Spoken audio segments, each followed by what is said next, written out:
Welcome everyone to the What Companies Are Doing to Stand Up Against Racism discussion. Uh, we are going to talk about CEO action for diversity and inclusion today. Uh, Before we get started, however, this event was planned some time ago.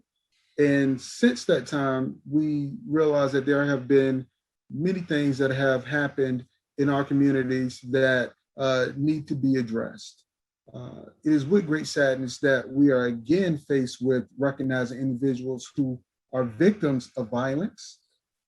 So let us have a moment of silence in recognition of the lives lost in Atlanta, Georgia on March 16th, 2021, and show our solidarity with the Asian American, and Pacific Islander communities.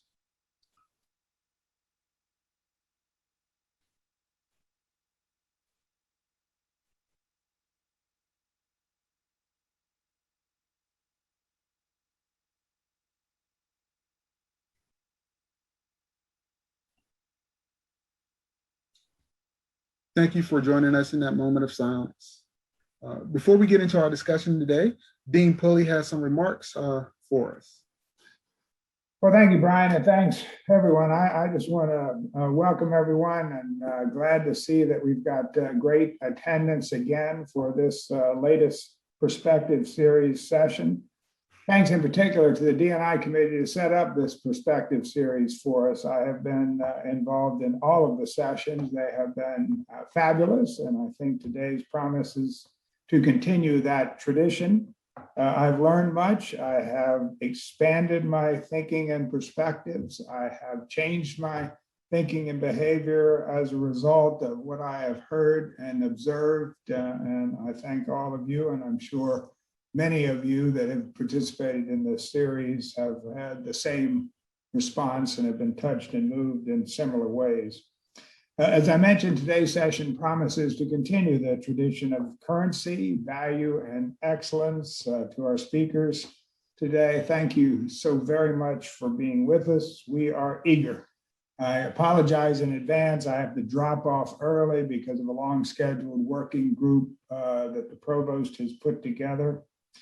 But I did want to welcome everyone. I also want to mention that this is an especially important topic, as Brian pointed out, not only against the backdrop of what is happening in our society today, but I think for us, very importantly, because it is our responsibility as a business school to our students and graduates to prepare them to move into companies like PwC and MassMutual and contribute to these efforts from day one on the job. So we need to be aware of exactly what is going on so we can help our students and graduates understand and bridge the gap to being successful contributors after they leave the Mason School of Business. So again, thanks especially to our speakers, and welcome to everyone. Thank you, Dean Pulley. Before we get into our panel today, we want to show you a brief video called CEO Action. So.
Our guests today are making great strides to make changes in their organizations, and which will hopefully lead to changes all across the world when it comes to what companies are doing to assist in instituting diversity and inclusion into their organizations. With us today, I'm happy to announce we have Travis Patton, partner with PricewaterhouseCoopers, and also a William and Mary alum. Pia Flanagan, Chief Operating Officer for CEO Action for Racial Equity with MassMutual. Courtney Rogers Reed, who is the chair of the Passages Business Resource Group with MassMutual. And Dennis Duquette, our Head of Community Responsibility with MassMutual. Thank you, everyone, for joining us. Thank you, Brian. To start us off, Travis will talk to us about what his company is doing and give an overview for us of what the CEO Action Network is all about. Yeah, thanks, Brian. I appreciate it. And thanks to everyone for having me here and for participating. Dean Pulley, thanks for the introductory remarks. I think that video went by really fast, but PwC's senior partner and chairman, effectively our US CEO, Tim Ryan, was quoted in there and featured in it. And I want to give a little history lesson in terms of how CEO Action came about through the work of many people. But we're really proud at PwC that Tim Ryan, our CEO, did lead and champion it as one of the co-founders in 2016. So if you think back, of all of the challenges that we've been faced with, the need for the moment of silence for the recent killings, but, a lot of still very visceral, scars being still felt, especially with the trial going on in Minneapolis with respect to George Floyd's killing. But back in the summer of 2016, there were also a series of tragedies and around racially driven killings in St. Paul, Philando Castile, and in Baton Rouge with Alton Sterling. And truly, I can't get into Tim Ryan's head, but I think that affected him personally. And he started to bring up the topics of diversity and inclusion in his meetings with CEOs, and led to his own insight to say that, diversity and inclusion is top of mind of the business community, and that the community recognizes that, the CEOs that he was speaking with didn't have answers, and that they were sharing their perspectives that they'd like to work together to hopefully create better answers and move the D&I conversations forward. So he was one of the founders of CEO Action back in 2016. And really what CEO Action is, I'll just describe it briefly, and I think Pia is going to describe it in more detail too, but it's rooted in the idea that CEOs pledge to take action. And then it becomes a forum to convene to have those discussions together in a collaborative environment where normally, you might think of businesses, that would compete. Here, there's no competition. It's just really collaboration. So one important part of the pledge is cultivating an environment that supports an open dialogue on complex and sometimes difficult issues around diversity and inclusion. And two, implementing and expanding training around unconscious bias in education. And three, sharing with each other, things that have worked in terms of programs and diversity inclusion initiatives, and then also being candid about what didn't work. And then fourth, engage in the highest level of the organization conversations around developing and evaluating diversity inclusion strategies, including at the board level. So really it was an act of asking CEOs in the business community to take this pledge and to join in the effort. And I'm very, very proud to report that it's not just businesses, but it's universities, it's not-for-profit organizations, it's large foundations, it's the biggest, businesses that are in the United States primarily, but multinational as well. And I'm very also proud to say that William & Mary itself is a signatory to the pledge. And this is where I want to tell a little personal story, in that one of my other roles I have as a William & Mary alum is to be what's called a firm relationship partner to the college and to the Mason School of Business. And that really means, with respect to all the students and our efforts around recruiting and talent to the firm, but it importantly also means our connections to faculty, to staff. I've been part of fundraising, And I've also been active in our diversity and inclusion efforts, both within PwC and at the college and in the Mason School. So one of our asks back in 2016 was, let's not forget about the college and university communities, the sources of talent that joined PwC, and let's challenge them to make the CEO pledge as well. So I felt at the time, I was hesitant just for a moment, but I emailed then President Reevely, Taylor Reevely, who was the predecessor to President Rowe. And I hadn't emailed President Reevely ever. I think he knew who I was, maybe by name, maybe not by face. And I described the organization in a short email. I tried to be succinct, so it'd be something that he could read rather than maybe file away. And what impressed me was within about 2 hours in that same day, I got a personal response from him. And he had CC'd someone on his team that was, he basically directed in that email saying, this is something important. This is something that William & Mary needs to be a part of, and tell me how to sign up. And then a little bit of administrative process happened, but within a matter of about a week, William & Mary became a signatory to the pledge. And that was very, very early on in the CEO Action endeavor.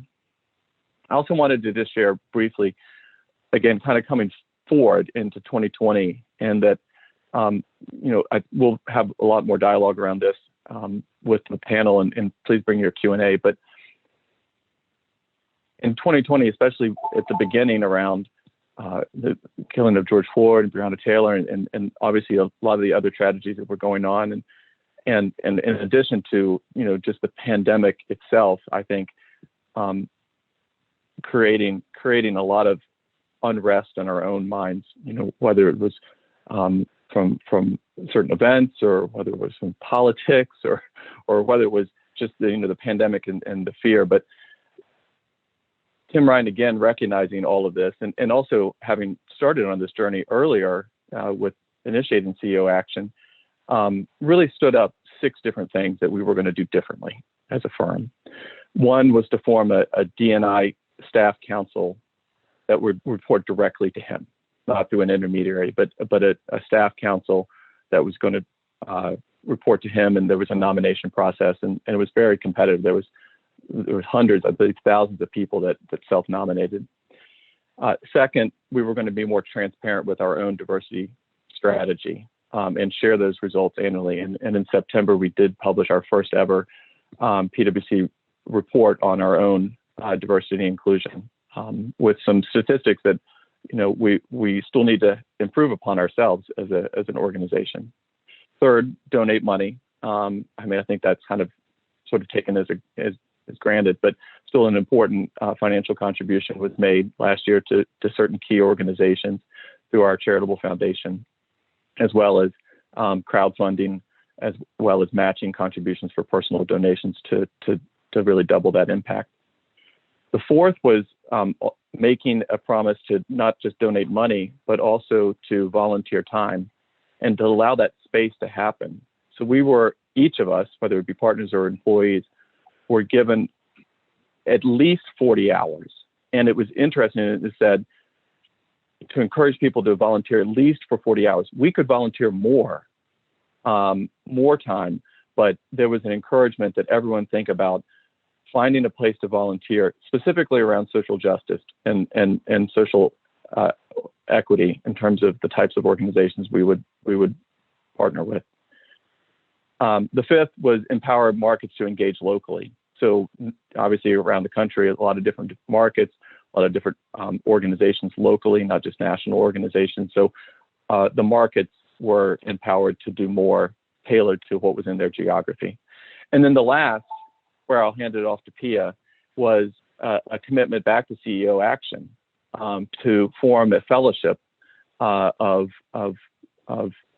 different employers that would donate basically employees' time to form a fellowship within CEO Action. And PwC, again, through a self-nomination process, identified about 30 individuals that would become the inaugural CEO Action Fellows.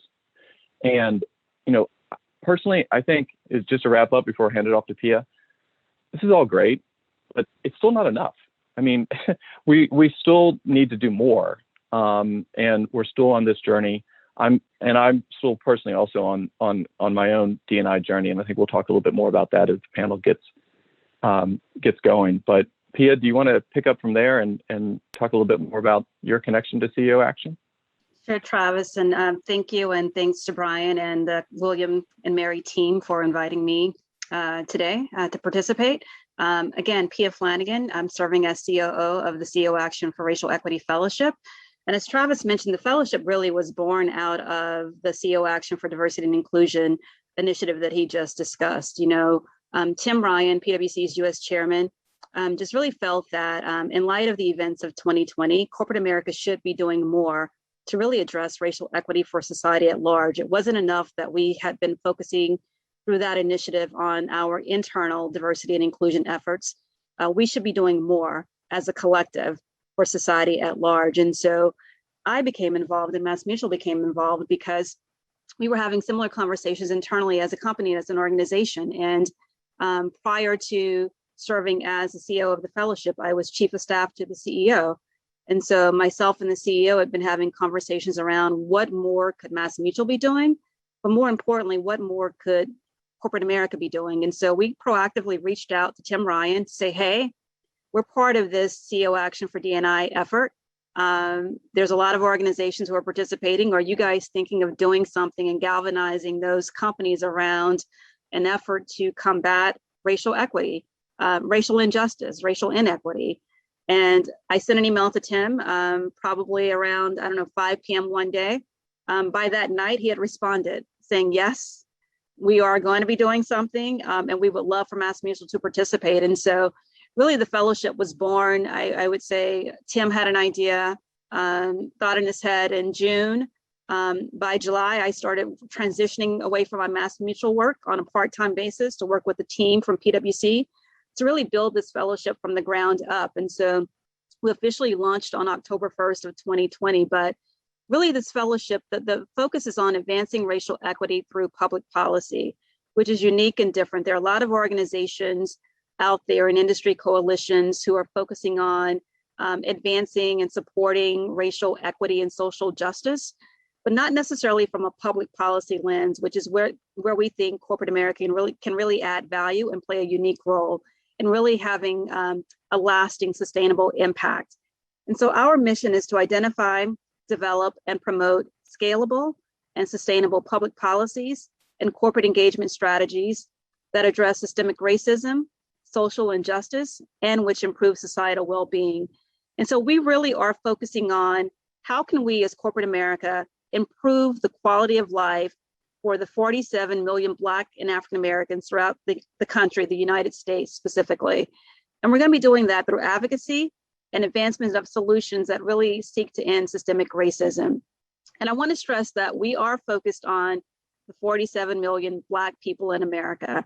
And we do feel that we needed to focus our efforts versus casting a wide net. But we also believe that the policies on which we're advocating on behalf of for the African American Black community will actually have a domino impact, and they will actually touch all communities. And so we do believe that a rising tide lifts all ships, but for our purposes, we really had to focus our efforts.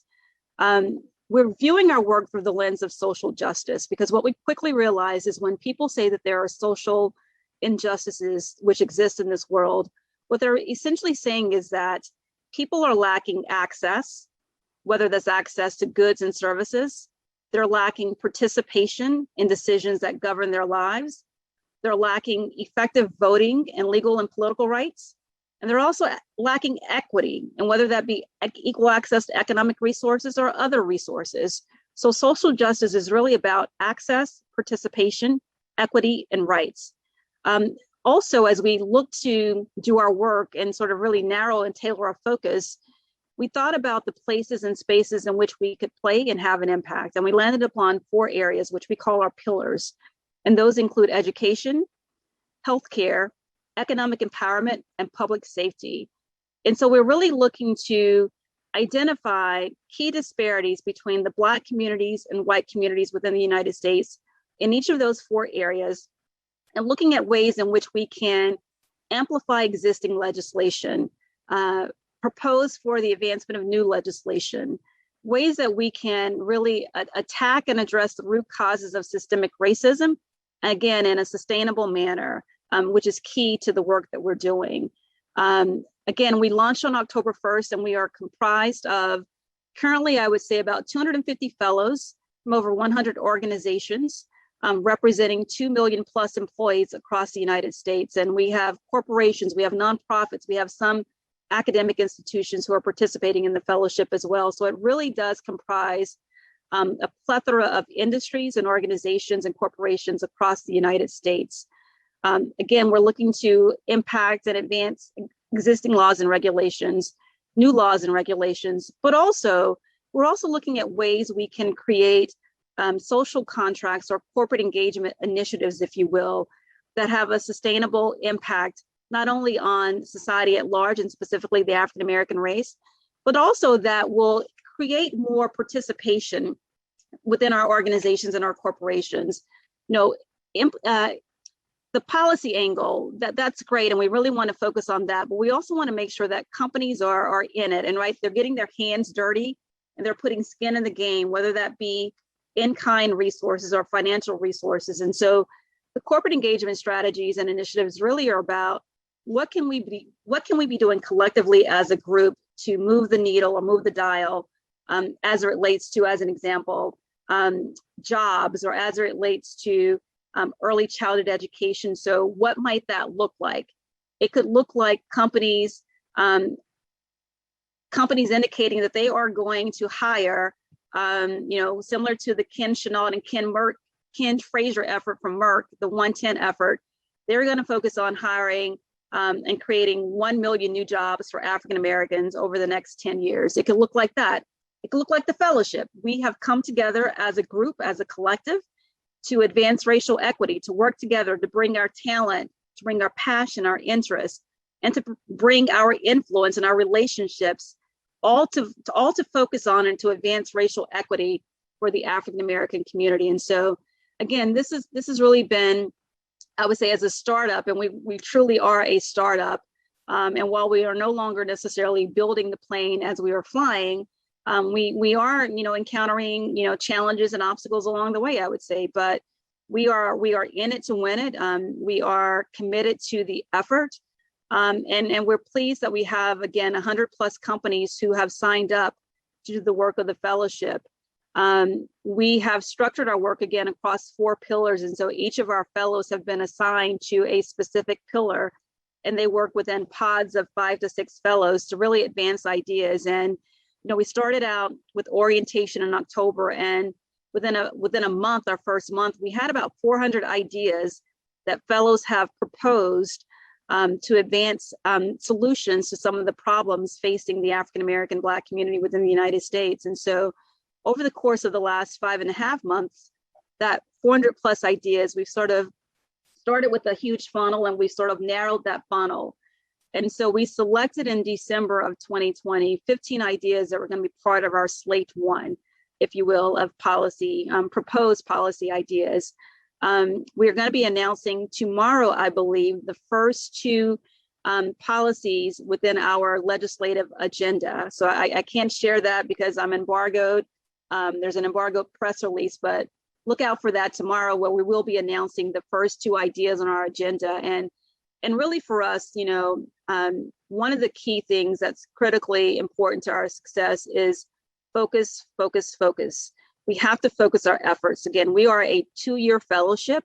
And so everyone that's participating in the fellowship, including myself, has really sort of taken a leave of absence, if you will, from their day jobs within their organizations to focus their full-time energy and efforts on the work of the fellowship. And so I am on loan, if you will, from MassMutual for the next 2 years, focusing on the work of the fellowship, as are 5 other employees from MassMutual. So we don't have quite 30 fellows that PwC has, but we have 6 fellows participating in the fellowship. And it's been a great experience. And for us, again, with so many voices at the table, 250 fellows, you can imagine that, there's lots of ideas and thoughts around what we should be doing and working on policy in all these different areas. But we know that, the policy making process is cumbersome and difficult and challenging, especially in the current political environment and climate. And so for us, success looks like driving and influencing the effectuation of 5 to 8 policy ideas at the federal, multi-state, and municipal level. And so this is not just about pushing policy at the federal level. We're also going to be working with states at the state level where it makes sense. And we're also implementing a place-based approach to our work, where we will be identifying about 5 different cities across the United States that we can also go in and work directly with community leaders within those cities to address the specific needs of those communities and the Black communities within those cities. Again, I mentioned the social contract or corporate engagement initiative aspect of the work. And for us, success in that arena looks like the implementation of at least 3 high impact social contracts that influence or impact the lives of about 25% of Blacks within this country. Again, very aspirational goal, but we do feel that when corporate America comes together to address the problem, things happen. And so we're looking forward to, again, making some progress. We know that there are challenges ahead of us. We know that things are not going to be easy, but we are committed to the effort. We are also, bringing on more and more fellows each and every month, because we know that we need fellows, members of your organizations or future organizations to participate and to really home in on the work that we're doing and the impact that we could have for the African American community. Again, for me, coming from MassMutual, and just sort of giving a little bit of a personal story about me and how I landed at MassMutual. I was living and working in New York City for about 18 years practicing law. I'm an attorney by education and training, and was really looking to make a transition. And MassMutual stood out to me as being a company that not only was purpose driven, which was critically important to me as I was transitioning at the stage of my career in life, but also had a track record as it related to diversity and inclusion, specifically within the legal department, but as an organization, it was something that we believed in, and something that is part of our DNA. And so, as you begin your journey of exploring careers and exploring corporations and organizations with whom you're going to begin your career with, I would encourage you to look for that purpose-driven organization. Look for those organizations where DE&I is part of their DNA. I know I'm pleased to see that William and Mary is putting on this symposium around this area, because they are educating the next generation of leaders. And it's important that you guys have this foundational, understanding of why this work is important. I know that we've been doing a lot within MassMutual, specifically, our Passages Business Resource Group has been leading the charge on our Black strategy within MassMutual, as well as some other great work in the DE&I space. So I'll transition over to Courtney to sort of provide an overview or background on some of the internal things that we've been doing as an organization. Thanks so much, Pia. And I just want to echo Pia and Travis's thanks to William and Mary and the committee for the invitation to share a little bit more about the work that we're doing internally. So again, I'm Courtney Reed. I am with MassMutual. And one of the things that I like to emphasize whenever I'm asked about the Black strategy work that we're doing is that it really is a continuum of an 18-month or so effort, and really wasn't created solely in response to the racial justice incidents from last year. So Passages Business Resource Group, which Pia mentioned I am the chair of, was created in 2008. And so we've really spent the last 13 years on a journey to help Black and African Americans at MassMutual achieve the same success as our allies. And we have focused our efforts on how can we help drive a more inclusive culture at MassMutual so that our members advance in their careers and find the growth opportunities that would both benefit the business and those members personally. I will say that despite those efforts by my organization, as well as the innovative programming offered by our own diversity, equity, and inclusion department, we really were not where we need to be when it came to recruiting and advancing Blacks and African Americans at MassMutual. And this is not something that is unique to MassMutual. This is something that you find across corporate America. A lot of companies are having the same conversations around representation and inclusion. But for us, we wanted to focus on the fact that we wanted to enhance our representation numbers in the senior leadership levels. And generally, there was a feeling among the MassMutual Black community that the company wasn't effectively engaging with our community, either internally or externally.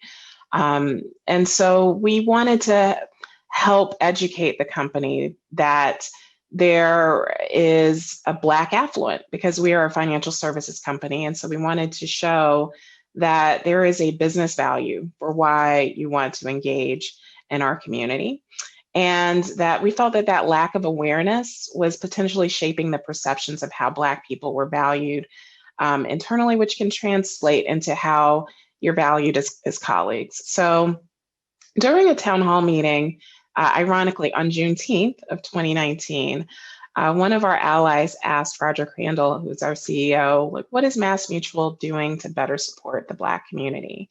And one of the things I love about Roger is that he's not afraid to lean in on those types of questions. And so he responded by graciously inviting Passages to have a conversation on that topic. And so we wanted to adequately prepare. So we spoke to a number of key stakeholders, our employees, our field representatives, the business leaders that comprise Passages Advisory Committee. And we collectively recognized early that the key to effective engagement from MassMutual to the broader African American and Black community wasn't going to be a one issue conversation. We really needed a strategy that addressed the internal culture as well as our external connection to the community. And we also knew that we needed to help strengthen our brand with the external Black community, because we knew that MassMutual may not be as well known with the Black community as some of our competitors might be. So we met with meaning Passages, met with our CEO in February of 2020. And we presented a 4-point multi-year strategic proposal that began to address many of these issues. So then in May, PIA had assembled a cross-functional group as Passages had recommended in February to address many of these issues and formulate a Black strategy. And so when she became the Chief Operating Officer of CEO Action for Racial Equity, I was sort of tapped in to take her place to lead the Black strategy.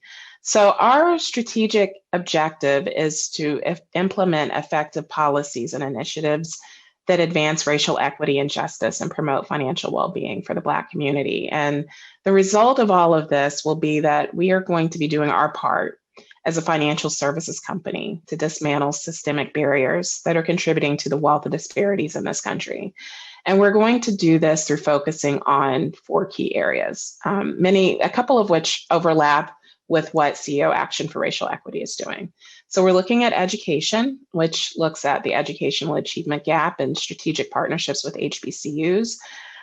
We are also looking at enterprise equity and opportunity, which looks at what we are doing internally to help recruit, retain, and develop our African American employees so that we increase representations at all levels of the company.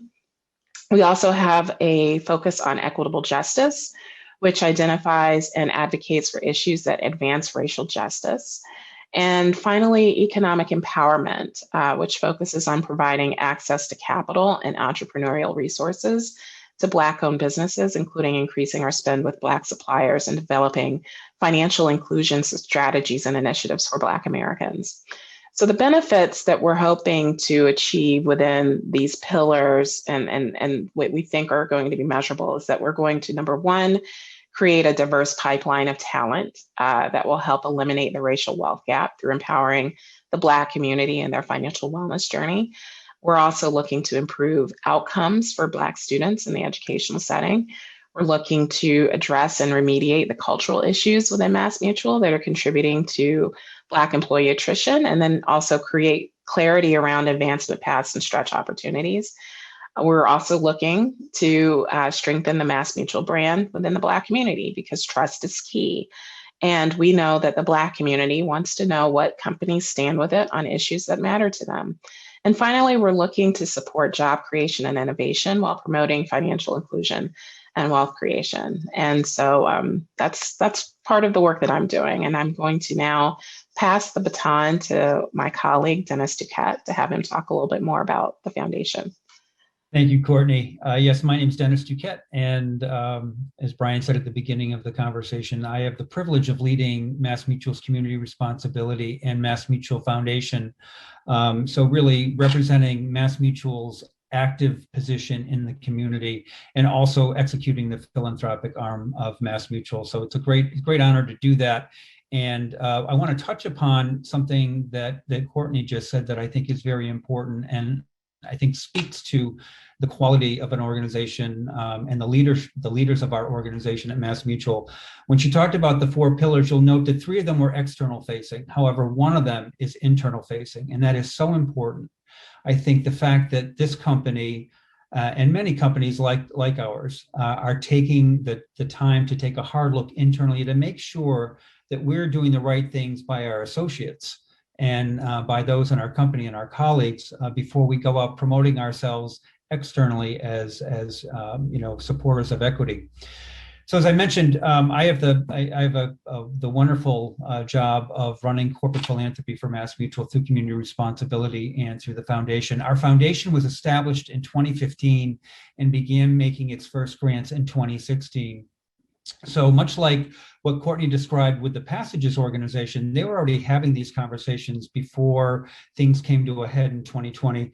Much like that, our foundation, being really relatively new, set off on a journey in 2016 to really understand what is the best way that we can implement positive change in communities. And so we were focusing and continue to be focused on poorer communities that are predominantly Black and consist of people of color. And what we learned is that we have an opportunity. Corporate philanthropy for generations has been very transactional. People are very familiar with the big check photographs and the way that companies traditionally gave money and invested money in communities. We really took it upon ourselves to be a bit more thoughtful and really migrated our approach to being more what we call catalytic and really understanding our ability to bring about change where change is needed. And so with that, we've adapted really 3 steps to how the foundation engages in the communities. And the first step is listening. The second step is planning. And the third step is acting. And that listening part is really important. So we set off and actually identified a couple of pilot communities here in Massachusetts, where MassMutual is based, and also in Memphis, Tennessee, where we happened to have a group of employees at the time and a very active general agent, and identified communities that have been ostensibly left behind. These were financial deserts, predominantly Black and Hispanic, where there was no economic opportunity. And really, rather than just coming in and saying, well, we're MassMutual and we're here to help, we went in and actually began sitting down with residents of those communities and with the leaders of those communities to fully understand what were those systemic barriers, what were those things that were impeding people in that community, whether they were as a result of policy or as a result of just the longstanding ecosystem of that community. What are those barriers? And then how can we, as MassMutual, use our power to convene others into this conversation? So our strategy is to go in and listen. And then what we do is work to foster community connections to overcome these impediments. So we invite local leaders and local organizations. We invite regional and national organizations that have a particular expertise to really understand and get underneath the hood with what the underlying issues are that are barriers to equality. And so we then, as we come out of the planning phase and get into the acting phase of it, we make grants. So that's one of the obvious ways that we do it. And a couple of examples that I'll offer to you, we made a $1.3 million grant in the Fraser community of Memphis, Tennessee, to really build an economic collaborative, to really get to that point, that impediment of economic access to economic opportunity for people in that community. So we invested money in order to build a collaborative that is now providing job training, employment opportunities, financial counseling for the residents of that neighborhood. We actually then took a big step in Boston late last year at the Boston Medical Center. They have developed a Center for Health Equity, because as you note, as many of you will probably know, that there is a health crisis going on in this country, and the fact that COVID has been so prevalent in our lives over the last year, it's really shown a great light on the inequities that exist through our healthcare system. And what Boston Medical Center figured out is that it's not just the access to health, but it's a number of other pillars that impact an individual's health. How does that person access housing? How does that person access food, et cetera? So they've developed a Center for Health Equity that is really on the forefront in New England of addressing these issues. And we made a significant grant to that organization. We'll be working hand in hand with them to really understand the impact of that. And I will say that it's really important for us not just to invest money and measure our effectiveness by how much money we spend and how many people we touch. We're much more impact focused. So it's not about outputs, it's really about outcomes. So we're working very closely with all of these organizations with whom we are giving grants, and working to understand how those grants and how the work of those organizations and those communities is actually changing things for the better in those communities. It's very rewarding work. I think we have a lot to learn. We have a lot of people who are joining us in these conversations, so we feel very emboldened about that. And then lastly, I would just note that, much like Dean Pulley mentioned at the beginning of his remarks, how he's really gone through sort of a process of learning and sort of changing the way he addresses some of these issues. We at the foundation at MassMutual are also pivoting in order to really dial up our equity lens and really understanding, as we look at organizations and the work they're doing, where and how does equity and equality factor into that work, and understanding that that's very important for us to understand. And so with that, we are actually going to be making, I anticipate at least 2 grants this year, specifically in the racial equity space, one as early as next month and another one later in the year. And so we feel that along with the community-based work that we're doing is really helping MassMutual drive change in a way that makes sense for us, that is endemic to our culture, but is also having a positive impact in these communities. And with that, I believe, Brian, it's back to you. Yes, well, thank you all for talking to us about what your organizations are doing to help promote anti-racism and to incorporate diversity, equity, and inclusion into your organizations. We really appreciate you all sharing that. Now it's time for our question and answer portion of the segment. To our participants, the question and answer chat box is wide open, so please submit your questions. And I'll get us kicked off with the first question here. You all talked about this a little bit, and you talked about it from both a qualitative standpoint and a quantitative standpoint. But talk to us a little bit more about the metrics that you all are looking at to determine the success of the programs that you're putting in place. I'm happy to start. I'll just say briefly what the MassMutual Foundation is doing. As I mentioned, outcomes are very important to the work that we do in evaluating the work that we do. So we've actually taken a step, a big step, to work to institutionalize the way we measure. And so we're working with an organization called Mission Measurement that has developed what is called an impact genome. And this genome has been built as a result of inputs from thousands of organizations, community-based organizations across the country, to understand what efficacy looks like, whether it's job training, whether it's food pantries, depending on what lane those organizations are in. We now have a national database, if you will, against we can manage and measure the efficacy of the grants that we are making with our grantees. So what that means is all of our grantees participate in filling out a questionnaire to really align the work that they're doing with the attributes of the genome. And then at the end of the year, we get a scorecard for each of those to understand how they are actually impacting their community based on the experiences of organizations like them across the country. It's exciting, but it's also what we say to the organizations that we work with. It's not a punitive measure. This is a measure that really is going to help us and help them do better and build better opportunities for their work. So we're very excited about that. We're just releasing on April 1st news about another study that we did about a proprietary program we have, a 2.5-year study of a financial literacy program that MassMutual funds for middle school students, and that is doing particularly well in the Black and African American community, and will continue to expand that reach into that community, and understanding the efficacy of that program, that kids are actually learning and it's actually changing their financial attitudes and financial behaviors. And I would just say, Brian, from the fellowship's perspective, I think, on the front end, we're definitely looking at those policy ideas that will touch or reach a significant number of the 47 million Blacks within the United States.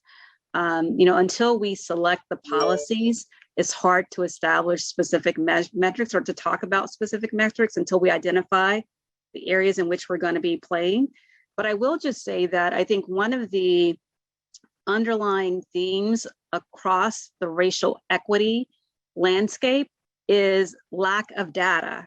I think we're discovering and we're talking with a lot of people, whether you're looking at healthcare disparities or other disparities, we are not collecting, reporting, tracking, or even being transparent with the data that is out there that we do have. And so I think, there's several pieces of pending legislation that are all about data tracking and reporting, right? Whether they are standalone legislation, bills, or embedded with other larger pieces of legislation. And I think it's critically important that, as we do our work from a fellowship perspective, that we're focusing on, the advocacy for more data reporting and data transparency. But I even think across our own organizations, without that data, it's hard to determine where there are gaps or where there are opportunities, right? And so I think part of the challenge, and this is just my personal opinion, nobody wants to see that they're doing badly or performing poorly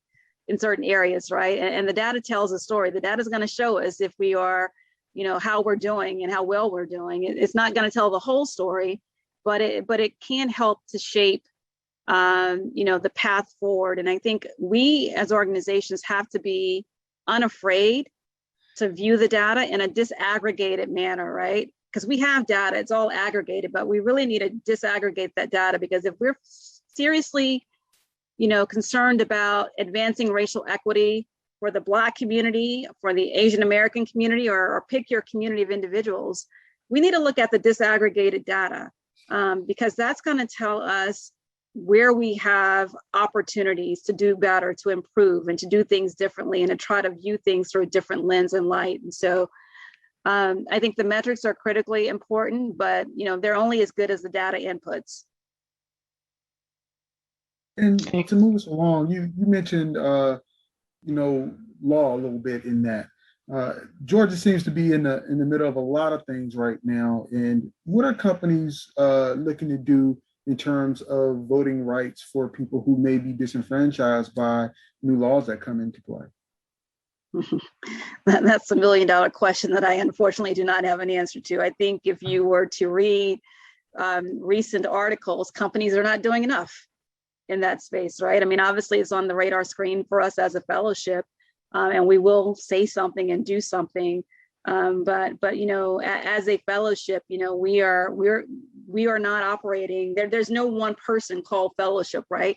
We are 100 plus companies and organizations, and we have to be mindful of that, and what we put out and how we show up. And so we are navigating and trying to thread that needle right now from the fellowship's perspective in terms of, how we respond to the current, voter suppression and voter rights conversations that are going on across the United States. But I can't speak for other organizations, but I know that these things are critically important for MassMutual as a company, as an organization.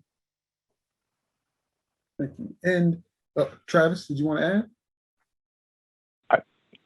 Brian, I was just going to add briefly, is like, I think that, and Pia, I wanted to build on what you said, because I think before CEO Action, maybe it wasn't just CEO Action that helped move this forward, but I think there was a lot of hesitancy on the part of companies to say things around the policy aspects of diversity and inclusion and societal issues, whether it be, the voting rights is a great example. And I'll just tell our history too. I was involved with our decision to speak publicly around marriage equality 10 years ago. And we had to grapple with whether or not the firm was going to say something. And we decided we were going to say something because it was a societal issue that was affecting our employees. And I think it's the same thing true today, is societal issues affect our employees. They affect the culture. They affect who we are as a business and as a family, so to speak.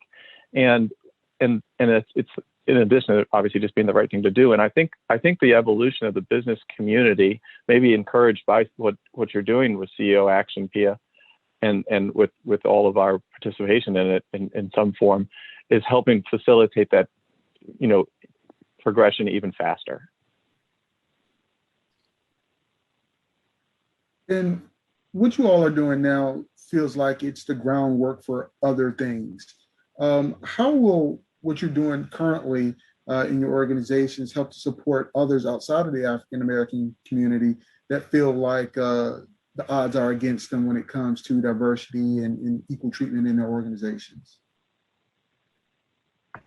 I can start with that one. I mean, that was one of the things that we were very conscious of when we first proposed our Black strategy. We knew that there were other communities that were similarly situated, who might feel, I don't want to say slighted, but feel like, well, hey, what about us? We have some of these same things. And so what we're doing, to your point, Brian, is just really leaning in on those areas of just trying to, I think Pia had referenced it earlier, of, we're trying to set up the dominoes, because we know that a lot of the work that we're doing is something that can easily be replicated and duplicated to help with other communities that are facing similar issues. And in fact, some of the initiatives that we're working on are not, while it led off with a Black and African American focus, where we've identified that it also impacts other communities, we folded that into that initiative as well. So we recently announced the launch of a fund that is geared towards Black and African American entrepreneurs. As a companion, we're also looking at how we're working with different private equity funds who support not only Black private equity managers, but we're also looking at Latinx and Native American. So again, we're really trying to be as inclusive as possible, while also focused on the initial goal of why we came together.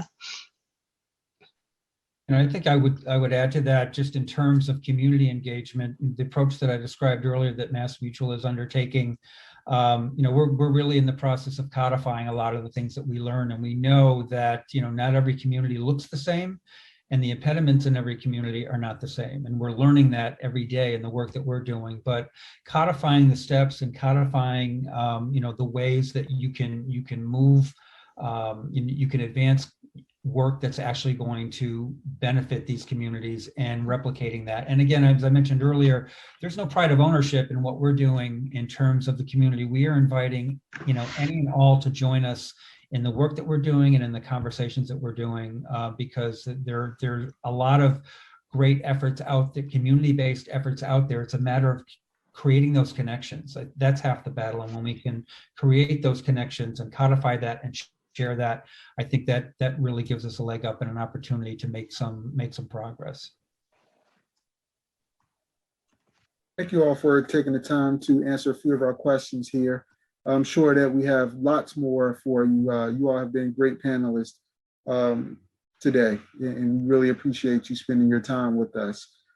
Next, I want to jump to something related that is very special to me and to our Mason School community. We want to recognize a couple of people for the work that they've done in the DEI space to support the efforts here in the Mason School.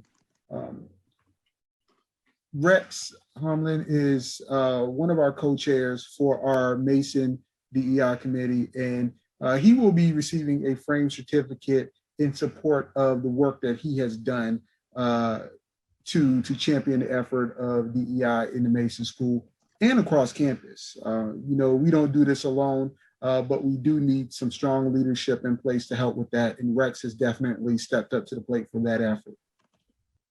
Also, would like to recognize the co-chair, Carlene Hampton Pittman, for her work in that space as well. Carlene Pittman Hampton for her work in that space as well. She has been a champion of diversity and inclusion for a long time. Carlene and I kind of sort of go back a ways. She did not know me and I did not know her before I joined the Mason School, but my wife went through a program that she headed up, an MBA program that she headed up. And even back then, Carlene was very enthusiastic about helping people to succeed in incorporating diversity and inclusion into the work that the students are doing. And she has also transitioned that into the work that she's doing with the Mason School community as a whole and championing that effort. So we really appreciate you too for that work. And we also appreciate everyone else who has joined in on that effort as well. I want to end by saying thank you to all of the participants for joining in today and listening to our conversation. Again, it was inspiring, it was great, and we have hopefully come away with some things that we can incorporate and do and think about when we are considering efforts for the Mason School moving forward. This is not the end of our perspective series. We will continue on with these efforts and trying to formulate and push forward our grassroots effort to get the information out there. So join us again on April the 29th for a 1-hour anti-bias training session that's going to be sponsored by Travis Patton and PwC. Again, thank you all for coming to sit down with us today and enlighten us with your efforts, and we really appreciate it. Thank you. Thank you for having us, Brian. Appreciate it. Appreciate it.